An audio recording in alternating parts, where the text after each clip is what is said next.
Bonsoir à tous, nous sommes ensemble pour une demi-heure d'information. Bienvenue. Le Premier ministre se dit satisfait de l'état d'avancement des travaux de la voirie de San Pedro, dont le taux d'exécution est estimé à 75%. Patrick Hachi a effectué une visite terrain en marge de l'inauguration du terminal industriel polyvalent de San Pedro hier mercredi 14 septembre. Le gouvernement adopte des mesures pour améliorer le dispositif et la qualité de l'enseignement supérieur. Elles partent du renforcement de la capacité d'accueil des cités universitaires à l'octroi d'une aide aux étudiants les plus démunis, en passant par le renforcement de la capacité d'accueil des restaurants universitaires. Décision du Conseil des ministres de ce mercredi. Nous y reviendrons.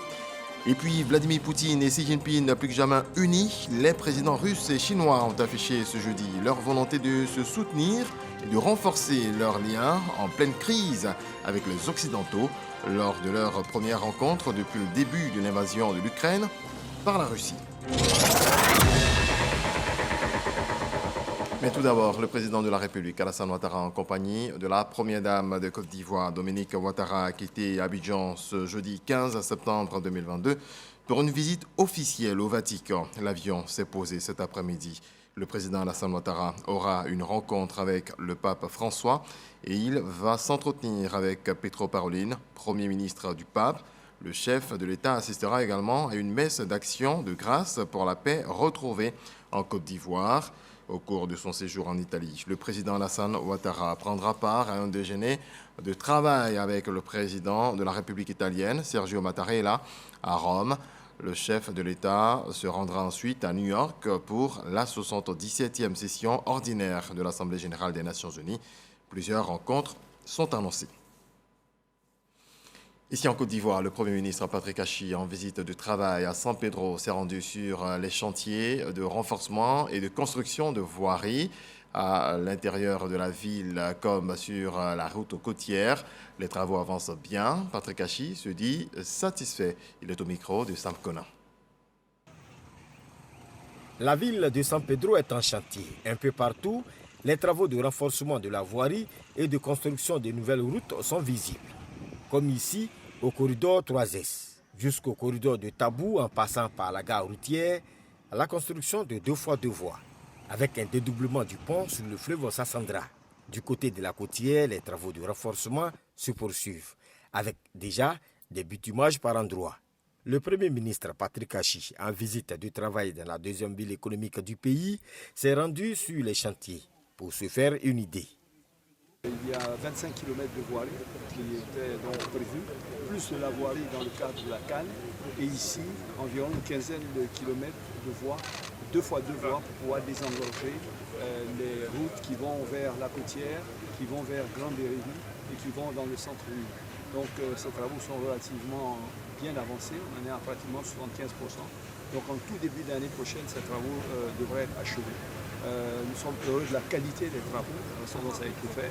Il est évident que ça va changer complètement la vision de la ville, la fluidité de la ville, et donc certainement faire de San Pedro l'une des plus belles villes de Côte d'Ivoire, ce qui est la volonté du chef d'État. Et on n'a aucun doute, comme je le disais tout à l'heure, que pour ceux qui viendront assister à la Cannes, ça sera la plus belle Cannes dans la plus belle ville.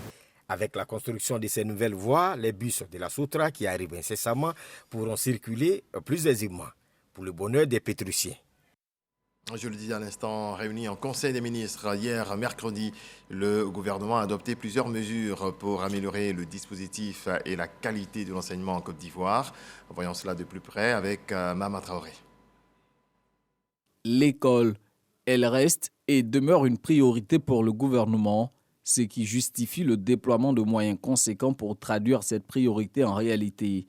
Pour cette rentrée scolaire 2022-2023, l'État prévoit de distribuer plus de 5 millions de kits et plus de 6 millions de manuels scolaires pour un coût global de 17 milliards de francs CFA, sans compter les 3 milliards de francs CFA investis dans la fourniture de 167 000 tables bancs au profit des établissements scolaires publics. Ce n'est pas tout.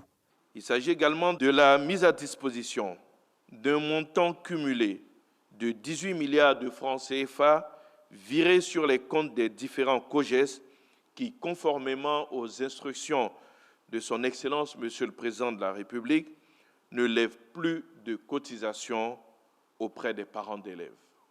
Il s'agit également de l'ouverture d'une classe du préscolaire dans toutes les écoles primaires publiques, en privilégiant dans un premier temps les zones rurales, de façon à renforcer la place de la petite enfance dans le système éducatif national.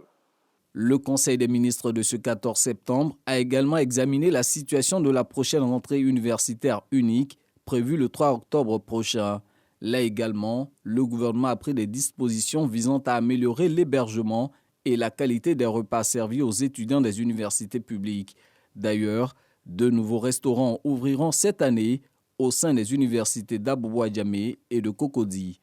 Au niveau de l'enseignement supérieur, il s'agit notamment du renforcement de la capacité d'accueil des cités universitaires avec l'ouverture des résidences universitaires de Huyansville, d'Adjamé 220 logements et de Vridi, de la réhabilitation des résidences universitaires d'Abobo 1 et 2, de Port-Boué 3, de Daloa, Daloa c'est environ 1200 lits, et de Korogo pour 2400 lits. Il s'agit toujours du lancement en novembre 2022 de la construction de nouvelles résidences universitaires de Cocody pour environ 500 lits, d'Abou-Bois-Djamé pour 2000 lits et de Boaké pour 2000 lits. La Côte d'Ivoire solidaire se manifeste également dans les universités publiques.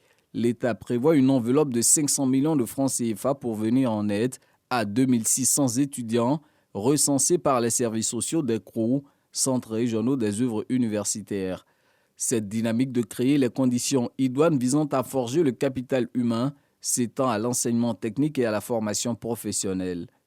Au niveau de l'enseignement technique et de la formation professionnelle, il s'agit, comme mesure spécifique, du maintien des mesures exceptionnelles prises en 2021 relatives à la réduction du coût de la scolarité, notamment la suppression des cotisations exceptionnelles et des frais de dossier.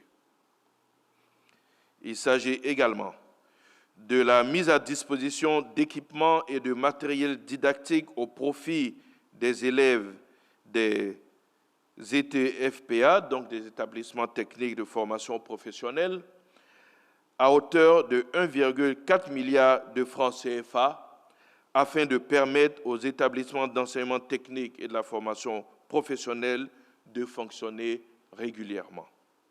En vue de faciliter les conditions d'apprentissage, le gouvernement vient d'instituer une bourse de mobilité accordée aux élèves ou apprentis en immersion dans une structure de formation, une entreprise ou une institution à l'étranger. Autre volet de l'actualité, le ministre d'État, ministre de la Défense, Téné Birahima Ouattara, face aux sénateurs. Il était porteur d'un projet de loi relatif à l'application de la Convention sur l'interdiction de la mise au point, de la fabrication et du stockage des armes bactériologiques ou à toxines et sur leur destruction. Voyons cela avec Kader Sogodogo.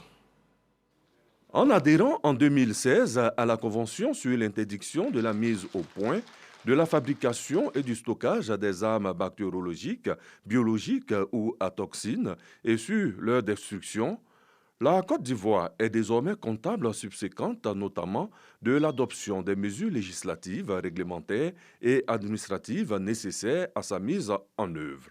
C'est tout le sens de la présence du ministre d'État, ministre de la Défense, Téné Birahima Ouattara, devant la Commission de la Sécurité et de la Défense du Sénat. Même si la Côte d'Ivoire n'a pas de menace à la matière, mais il est important de prévenir. Nous faisons partie d'un ensemble de pays, à le concert des nations, et nous avons le besoin, le souci d'adhérer à cette convention pour pouvoir bénéficier de l'appui de pays qui sont expérimentés à la matière pour pouvoir nous apporter tout le soutien dont nous avons besoin pour nous protéger contre l'invasion d'armes biologiques ici en Côte d'Ivoire. La situation des 46 soldats encore détenus au Mali a également été abordée. Je voudrais rassurer les familles des soldats que ces soldats, les 46 soldats encore détenus au Mali, se portent bien. Le président de la République s'est envolé ce matin pour Rome. Ensuite, il ira aux Nations Unies pour la 77e session de l'ONU. Au cours de cette réunion se tiendra une réunion extraordinaire des pays membres de la CEDEAO pour statuer sur la situation prévalente entre la Côte d'Ivoire et le Mali relativement à la détention injustifiée des 46 soldats ivoiriens.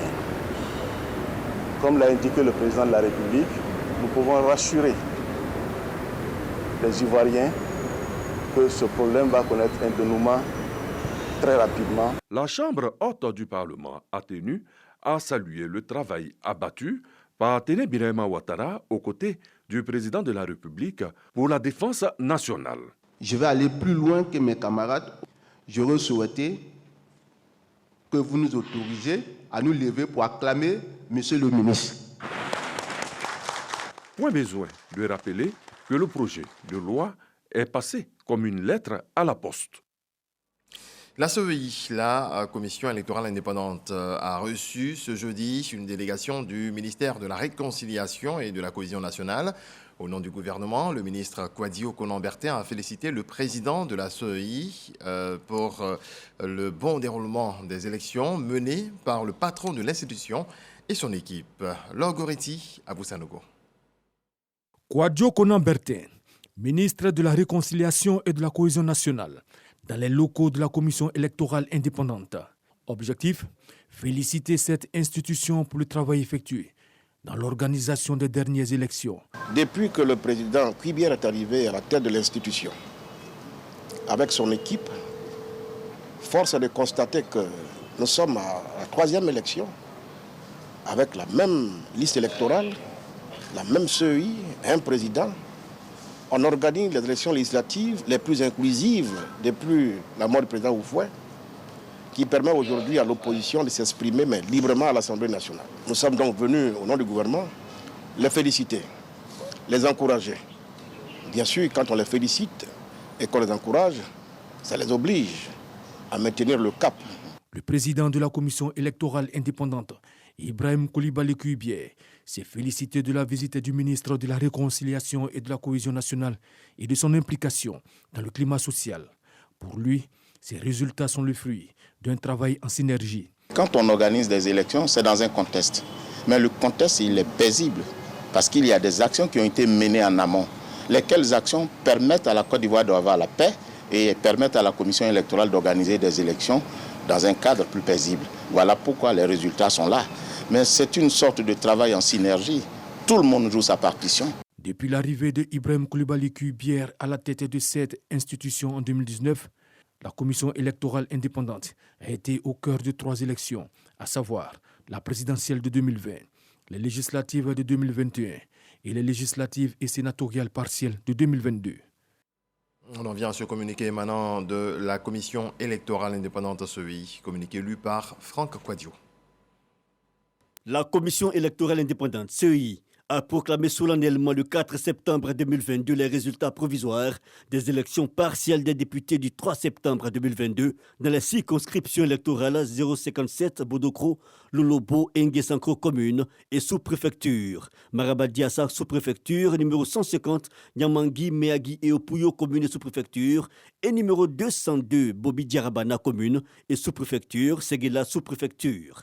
Suite à la transmission des 10 résultats ainsi que des procès-verbaux y afférents au Conseil constitutionnel, celui-ci par lettre numéro 293 à CCSG DDJ en date du 15 septembre 2022 a informé la CEI que pendant la période légale ouverte pour les réclamations et contestations relatives aux résultats provisoires des dites élections, il a reçu une requête qui a fait l'objet d'une décision de rejet. En conséquence, sont déclarés définitivement élus dans la circonscription électorale numéro 057 à Bodokro, Lolobo et Nguessanko, commune et sous-préfecture, Marabadiassa sous-préfecture, M. Kwame Atingbré, député titulaire, et M. Kwasi Yao Girard, député suppléant. Dans la circonscription électorale numéro 150, Nyamangui, Meagui et Opuyo, commune et sous-préfecture, M. Ndri Yao, député titulaire, et M. Camille Pefi Germain, député suppléant. Numéro 202, Bobi Djarabana, commune et sous-préfecture. Séguéla, sous-préfecture, M. Diomandé Mamadou, député titulaire, et M. Kone Yakouba, député suppléant. La CEI transmettra les noms des nouveaux élus à l'Assemblée nationale, fait à Abidjan le 15 septembre 2022. Pour la CEI, le secrétaire permanent Pierre Adjoumani Kwame. Le ministre des Transports, Amadou Kone, a rassuré les populations impactées à Port-Boué relativement aux travaux du métro d'Abidjan quant à leur indemnisation complète avant leur départ. L'émissaire du gouvernement a échangé avec les populations impactées ce mardi à son cabinet, l'enseignant Bakayoko.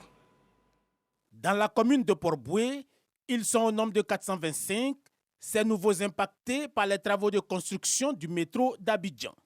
Le ministre des Transports a rassuré que tous les habitants des 8 communes d'Abidjan touchées seront indemnisés avant tout déplacement. Ceux qui ont négocié, acté, signé, leur dit que les ressources sont disponibles. Ils n'ont qu'à aller récupérer les chèques. Ceux qui n'ont pas ouvert les négociations et qui pensent qu'on veut donc les déloger, les déguerpir sans qu'ils soient indemnisés, je les invite donc à rencontrer parce que notre objectif c'est que tout le monde soit payé avant de se déplacer. Ça c'est notre objectif. Amadou Kone a invité les concernés à se faire recenser pour une meilleure insertion dans la base de données de la cellule d'exécution du plan d'action et de réinstallation afin d'entamer les négociations et la signature des certificats de compensation. Il faut dépassionner, travaillons main dans la main et je suis sûr que le dialogue que vous avez commencé depuis quelques années donc au sein de la mairie, avec nos experts, avec le service technique, que ce dialogue doit se poursuivre. Quelle que soit la difficulté, donc il faut venir pour qu'on en discute.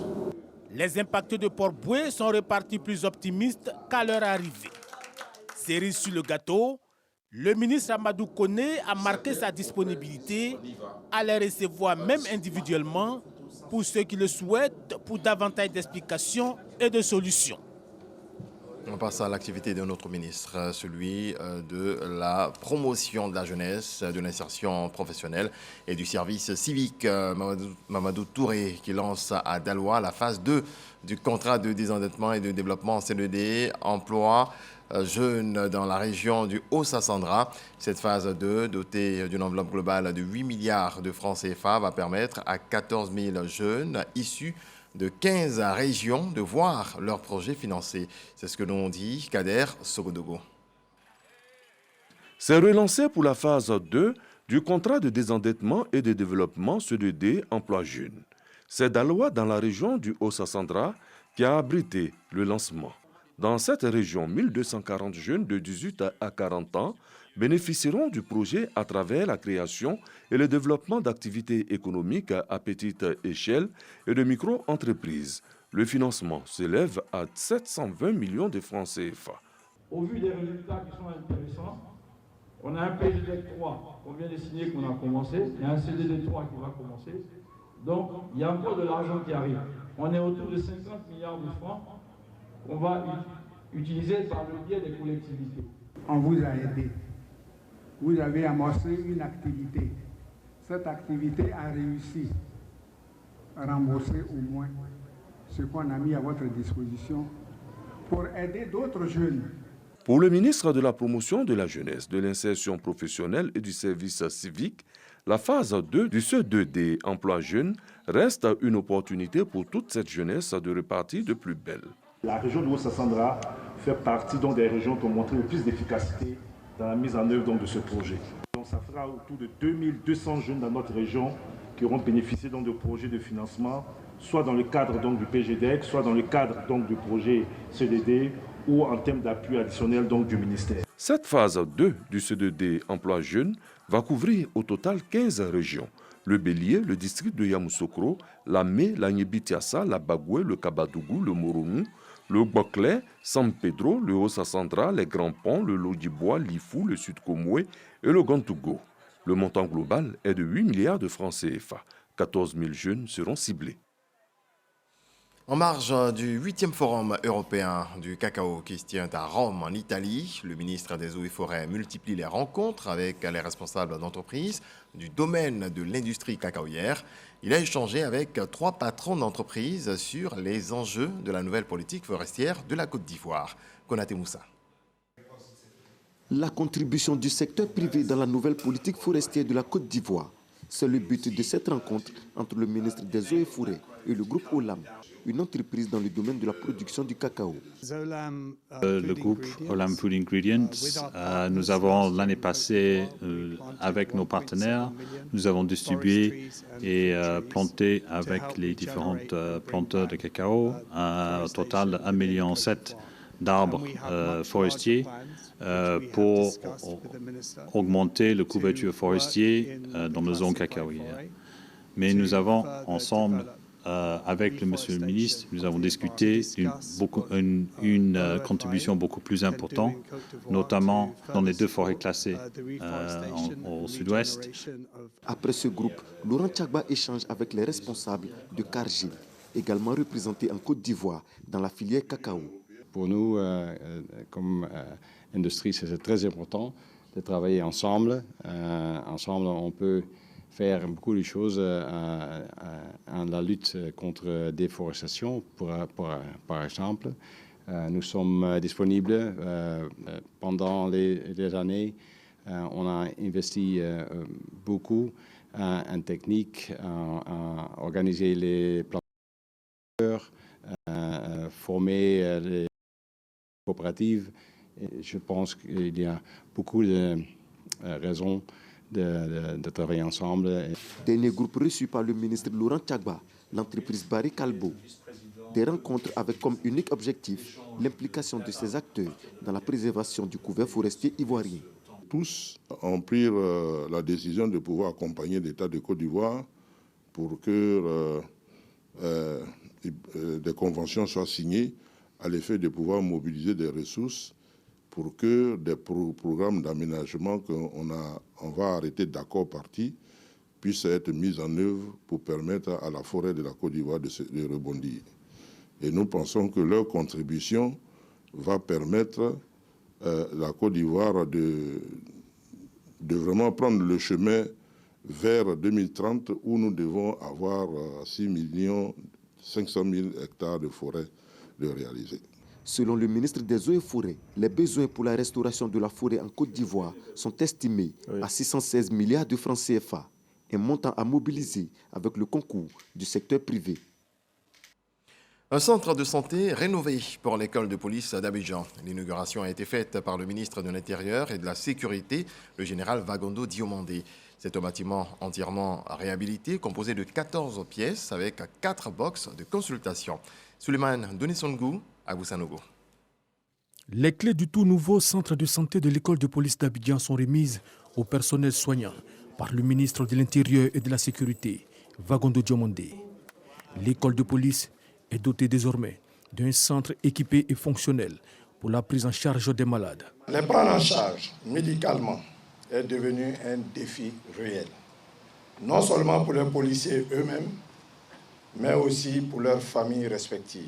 Pour améliorer son fonctionnement, le centre de santé a été équipé en matériel et mobilier. C'est un bâtiment composé de 14 pièces, un bureau du médecin-chef, 4 boxes de consultation, une chambre d'hospitalisation des élèves hommes comprenant 4 lits, une chambre d'hospitalisation des élèves dames comprenant 3 lits, ainsi que 2 blocs sanitaires pour le personnel du centre et les malades hospitalisés ont été également construits. Cette réalisation permet d'améliorer le plateau technique et d'apporter la commodité de travail au personnel soignant. Quand on n'est pas en bonne santé, il n'est pas possible d'être efficace. C'est pourquoi celui qui contribue à vous donner la santé préserve votre vie. Permettez-moi de rendre un hommage appuyé au corps médical, de façon générale, mais au corps médical de la police nationale en particulier, parce que c'est vous qui êtes le soutien essentiel de notre action quotidienne. Afin d'assurer une meilleure prise en charge sanitaire des élèves, il est prévu une ambulance. l'aménagement et l'équipement d'un laboratoire pour les examens de biologie, dans le but de faciliter le travail du personnel médical. On passe au point Covid de ce jeudi.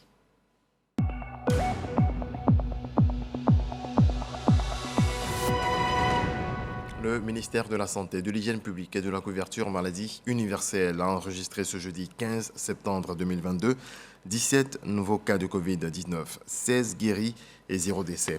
À la date du 15 septembre 2022, la Côte d'Ivoire compte donc 86 990 cas confirmés, dont 86 128 personnes guéries, 822 décès et 40 cas actifs. Le 14 septembre 2022, 9 843 doses de vaccins ont été administrées. Autre chose à présent, à l'occasion de l'investiture de la mutuelle de développement du village de Nguessankro, où il était parrain, le ministre Siandou Fofana, fils de cette région, a invité les populations à cultiver la paix et la cohésion sociale dans ce coin de terre. C'est ce que nous apprend Eric Ogori. Etienne Govi Alphonse prend les commandes. Désormais, c'est lui qui préside aux destinées de la mutuelle de développement du village de Nguessankro. Village situé dans la sous-préfecture de Tanguelan, dans le département d'Agnimbelekro. Cette mutuelle est un outil de développement et plusieurs défis l'attendent. C'est pourquoi la cérémonie d'investiture du président de la mutuelle a réuni les populations de toutes les couches sociales, dont un invité de marque, le ministre Siandou Fofana, était présent. Ce fils de la région avait à ses côtés des têtes couronnées, garants des us et coutumes. Le nouveau président investi prend devant la population des engagements fermes. Je m'inscrirai dans la continuité de leurs actions, tout en comptant sur vous, parents. Je prends donc l'engagement, avec l'aide de Dieu, de poursuivre ce qui a été entrepris comme projet de développement. À son tour, le ministre Siandou Fofana a salué les membres de la mutuelle et invite les populations à l'esprit de fraternité et de cohésion. Je vous retourne maintenant, ainsi qu'à l'ensemble de la notabilité des chefs, ce qui vous revient de droit. Notre réussite, notre bonheur est aussi le vôtre. Nous ne pourrons jamais vous le rendre. Seul Dieu peut vous rétribuer au-delà de vos attentes. C'est pourquoi nous prions Dieu de vous garder longtemps parmi nous pour que vous voyez les merveilles de notre monde. Cette cérémonie d'investiture a connu plusieurs articulations, dont la pose de la première pierre du collège moderne Nguessankro. La nouvelle garderie du village a été inaugurée par le préfet de la région du Béquet, Théophosier.